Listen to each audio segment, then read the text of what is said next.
السلام عليكم. لا تنسوا الإعجاب بالفيديو والاشتراك في القناة تشجيعا لنا لنستمر بنشر المزيد إن شاء الله. بسم الله الرحمن الرحيم. اللهم علمنا ما ينفعنا وانفعنا بما علمتنا وزدنا علما يا رب العالمين. اللهم صل وسلم على خير الأنبياء والمرسلين نبينا محمد وعلى آله الطيبين الطاهرين والصحابة المبجلين.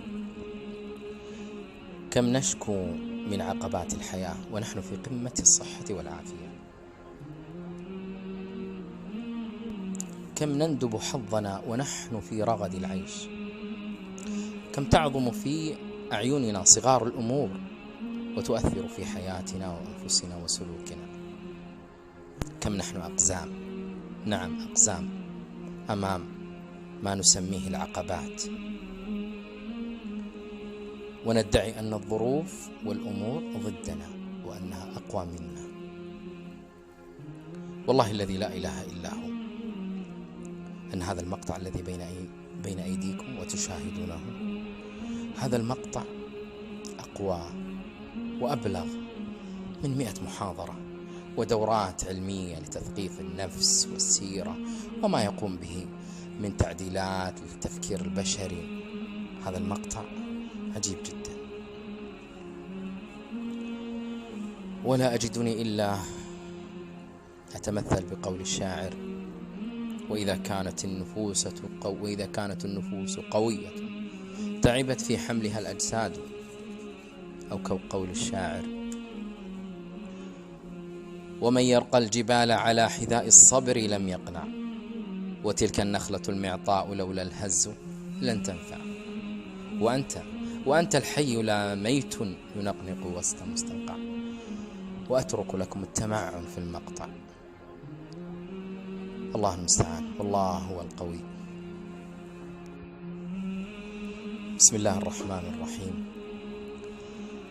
اللهم علمنا ما ينفعنا وانفعنا بما علمتنا وزدنا علما يا رب العالمين. اللهم صل وسلم على خير الأنبياء والمرسلين نبينا محمد وعلى آله الطيبين الطاهرين والصحابة المبجلين.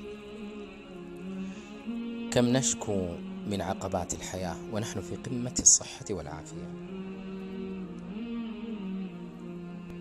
كم نندب حظنا ونحن في رغد العيش، كم تعظم في أعيننا صغار الأمور وتؤثر في حياتنا وأنفسنا وسلوكنا.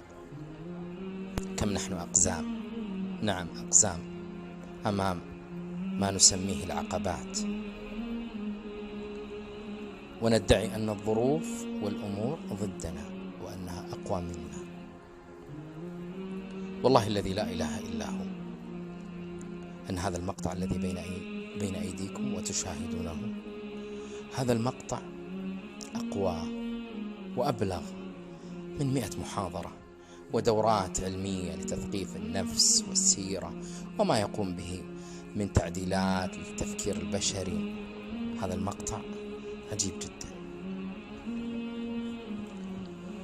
ولا أجدني إلا أتمثل بقول الشاعر: وإذا كانت النفوس قوية تعبت في حملها الأجساد، أو كقول الشاعر: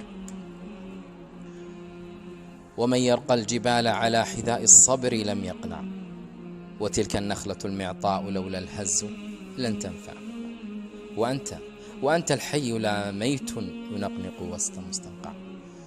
وأترك لكم التمعن في المقطع.